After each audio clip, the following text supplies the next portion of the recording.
Hari ini kita bersama dengan Mercedes-Benz EQE ya. Jadi EQE ni kiranya adik kecil untuk EQS lah.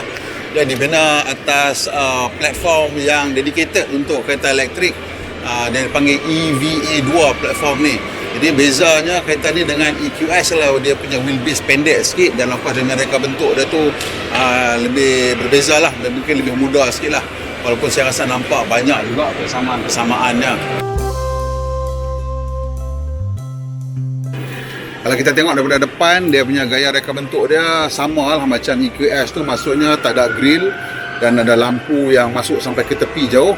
Dan juga kat bawah ni dia punya kemasan dia, sebab grill tu dah turun ke bawah, dia ada masih lagi ada under breather, tapi gaya dia tu memang agak, pada saya lah, agak complicated sikit lah. But overall kita tengok dia punya ciri yang penting sebagai kereta elektrik ialah dia punya kemasan permukaan tu memang agak mudah. Itu very clean and very simple surface treatment to reduce turbulence dan sebagainya. Dan kalau kita tengok kebanyakan kereta elektrik, kita akan nampak ciri yang sama pada roda dia, iaitu dia akan cuba maximize size roda yang paling besar sekali dan cuba turunkan dia punya jadikannya low profile untuk reduce rolling resistance. That's why kita tengok kereta elektrik banyak roda besar. Jadi bila dia boleh roda tu besar, dan dia boleh kurangkan rolling resistance, dan sebab roda tu besar juga dia boleh kawal ride quality dengan lebih bagus. So kita tengok juga sini, kebanyakan kereta elektrik akan ada macam panel begini ya. Di panel ni untuk menjadikan permukaan rim ni lebih mendata. Kita akan takkan nampak tengok rim yang banyak masuk ke dalam, sebab itu akan menyebabkan banyak turbulence. Juga kalau kita tengok secara keseluruhan, permukaan tepi juga adalah kemas dan tidak banyak lekuk-lekuk dan sebagainya. Dan hampir ke semua kereta elektrik akan menggunakan handlebar yang tersorok. Sama juga yang ini handlebar ni akan sorok masuk ke dalam bila kereta dah bergerak. Kereta ni juga sama macam EQS sebenarnya. Dia orang tak begitu gemar untuk benarkan orang buka dia punya bonnet. Tapi tadi kita dapat buka bonnet dia. Kat tepi ni kita tengok dia ada sebenarnya ruang yang kita boleh guna untuk masukkan windshield washer. Dari itu aja benda yang kita boleh buat sendiri, iaitu nak letak pencuci cermin.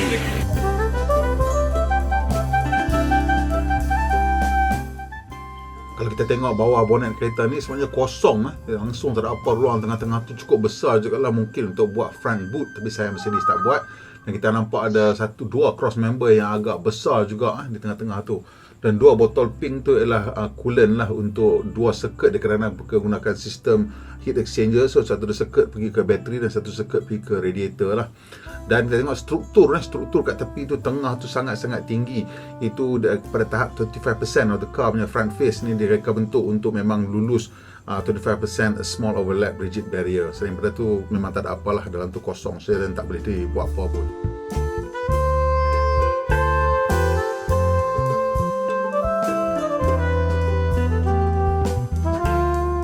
Jadi bila kita masuk ke dalam EQE ni, kita akan nampak bahawa ciri reka bentuk dia lebih kurang sama macam EQS, kecuali ada skrin tengah yang tegak macam ni. Tapi skrin tengah yang tegak juga sama seperti EQS yang bukan flagship. Bukan semua dapat mega screen tu. Dan kita tengok dia secara dia sorok aircon vent. Jadi kedudukan aircon vent ni menjadi isu sejak lama juga, kerana bila ada skrin tengah besar, mana nak letak aircon vent tu kan? Setengah syarikat dia pilih letak skrin atas tinggi sikit dan aircon vent kat atas, aircon vent kat bawah ataupun kat tepi. Tak ideal lah. Macam ni pun saya nampak inilah kompromis yang nak bagi selesa aircon, dan skrin ni agak besar tapi rendah sikit lah, slightly away from your line of sight. Dan ini ialah dia punya pedal, bukan untuk tukar gear tapi untuk tambah ataupun kurangkan regen braking. Selain itu kat tepi macam biasa, kita tengok Mercedes-Benz di atas ni berbalut kulit. Dan kemudian sini suede, berbalut suede, yang bawah ni sikit berbalut suede dekat sini semua, berbalut suede. Dan ini ada kemasan piano black dengan logam, kemasan logam, ala logam. Dan di sini juga ada dia punya speaker mesh dia lah, yang kita semua dah kenal, iaitu daripada Burmeister. Ni gaya Burmeister dia pun. Dan kat bawah ni juga ada ruang simpan barang, letak barang. Agak kecil, tak boleh masuk botol besar di sini. Di skrin tengah ni ada macam-macam juga maklumat yang boleh kita dapatkan. So bila dah on baru boleh, dia kata ini tengah off, tapi ada juga ni navigation dan sebagainya lah. Dan di sini adalah tempat ruang letak barang dan ada cup holder. boleh buka lagi. Boleh buat simpan kat holder ni kalau tak mau. Oh, tekan dia gerak. Nak boleh simpan balik. Nak buka kan tekan Nak buka. So ni lah ruang simpan barang. Juga besar juga. Ada ni. Dan saya ada dua USB, so saya tak pasti sini ni ada wireless charging ke tidak. Dan kita tengok dia punya kemasan ni ada logo Mercedes-Benz.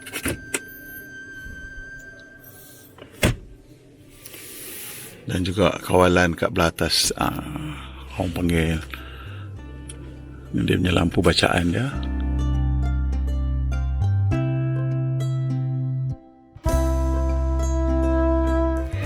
Okay, kalau kita tengok bahagian belakang ni, kita akan nampak lah dia ada persamaan dan juga perbezaan lah daripada EQS tu. Yang ni dia punya reka bentuk dia lebih dinamik dan lebih sporty, tapi masih lagi menggunakan ciri-ciri sama lah, seperti menggunakan logo untuk membuka boot. Dan dalam boot ni kita tengok dia punya ruang tu mungkin agak sikit terhad berbanding dengan kereta E-Class yang lain. Dan kat bawah lantai boot ni kita tengok dia ada macam, biasalah kereta-kereta lain ada macam foam punya tempat dan untuk letak charger dan sebagainya. Dan I'm not sure what that is, but that could be the battery lah. That looks like it could be the battery all the way sampai belakang. So memang makan ruang yang banyak juga. Dan typically untuk Mercedes-Benz it's quite well appointed. It's all covered plastik. And of course dia ada left right untuk turunkan seat ni. Kita tengok ni, saya tekan seat terbuka lah, at least kat sana dia terbuka, so untuk kita turunkan seat lebih mudah lah. Dan selain benda tu, kat sini kita tengok ada macam apa ni, diffuser punya effect kat bawah ni. Saya tak tahu whether it's an actual working diffuser ataupun tidak, tapi adalah nampak reka bentuk begitu. Dan kita tengok kat bawah sikit memang flat lah all the way, sebab ada gunakan bateri dan sebagainya. Dan ruang bawah lantai typically akan dipenuhi dengan bateri. So kalau kita masuk ke dalam kereta sekejap,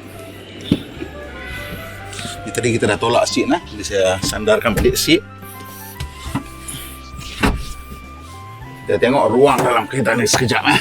Jadi boleh tengok ruang dalam kereta ni, memang seat ni agak generous, seat ke depan lah, memang agak banyak juga ruang dia.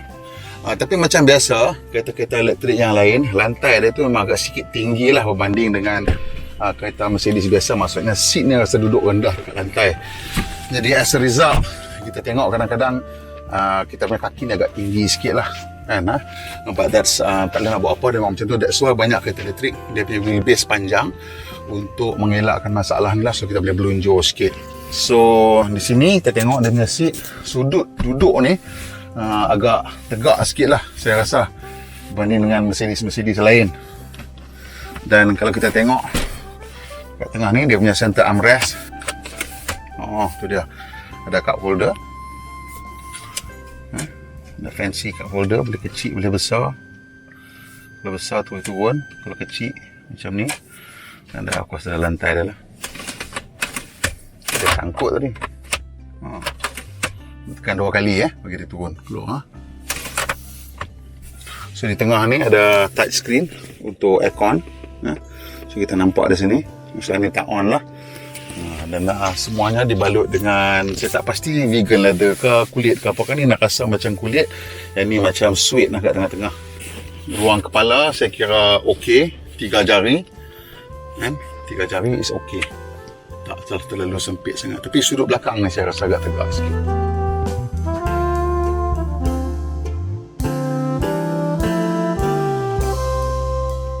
EQE ni adalah model elektrik ke-5 Mercedes-Benz di Malaysia setelah EQA, EQB, EQC dan EQS. Seperti EQS, model ini dibina atas platform khusus jentera elektrik yang besar yang Mercedes gelar EVA2, dan ia menawarkan ciri yang hampir serupa lah dengan EQS, menangkan platform dia sama, cuma dimensi lebih padat. Menurut Mercedes-Benz, kereta ni boleh jelajah sejauh 669 km dengan bateri 90.56 kWh.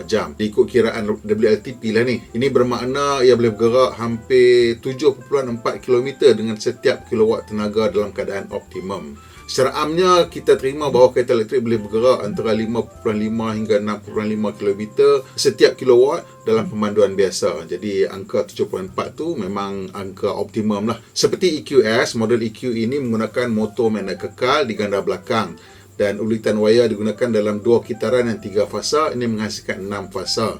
Dan menurut Stuttgart ini menjana kepadatan kuasa yang lebih tinggi.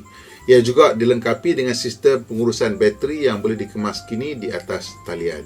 Walaupun kereta elektrik adalah senyap, mereka tetap mengambil usaha tambahan untuk mengawal bunyi, gegaran, kekasaran bagi menghasilkan kabin yang lebih selesa. Ini dilakukan dengan menggunakan pelbagai strategi tebatan bunyi dan redaman gegaran. EQE juga diberi ciri keselamatan terkini termasuk struktur kabin yang kukuh dan sistem proprietary Mercedes yang digelar Pre-Safe. Dalam pakej ini termasuk sistem adaptive cruise control, steering assist dan brake kecemasan automatik. Pada saya harga RM420,000 ni adalah kompetitif dalam kelasnya. Memandangkan model E300 AMG sudah pun mencecah harga RM400,000. Jadi tambahan sebanyak RM20,000 dalam kelas ni saya rasa mungkin tak begitu besar lah untuk bakal pembeli. Kalau dia nak, dia boleh aja, mudah-mudahan je. Cuma reka bentuk siri EQ, EQS dan EQE ni, dia rupa dia tu sangat jauh beza daripada model konvensional daripada Stuttgart. Dan persoalannya sama ada pembeli akan berasa ianya cukup istimewa ataupun tidak untuk harga premium yang diminta. Saya sendiri rasa model konvensional E-Class adalah jauh lebih lawa daripada model EQE. Jadi saya mungkin akan teragak-agak untuk memilih model ini dan kemungkinan bergerak ke jenama lain lah kalau saya betul-betul nak kenderaan elektrik premium. Dalam kabin, reka bentuk model ni masih terserlah. Tapi ia juga mencabarlah sedikit definisi lazim kemewahan kerana kemasan yang digunakan tidak lagi fokus kepada gaya tradisional. Nasib baiklah pada mata saya, kabin EQE ini masih lagi berasa istimewa seperti model lain daripada Stuttgart. Okey, ni dia punya specification. Kalau hampa nak, apapun sampai sini je video kita, tolong tekan butang like dan kongsikan dengan kawan-kawan. Dan macam biasa, tolong tekan butang subscribe kerana saya nak cuba capai 100,000 subscriber sebelum akhir tahun ini. Pemandu Malaysia, pemandu yang berhemah, kita jumpa lagi insya-Allah.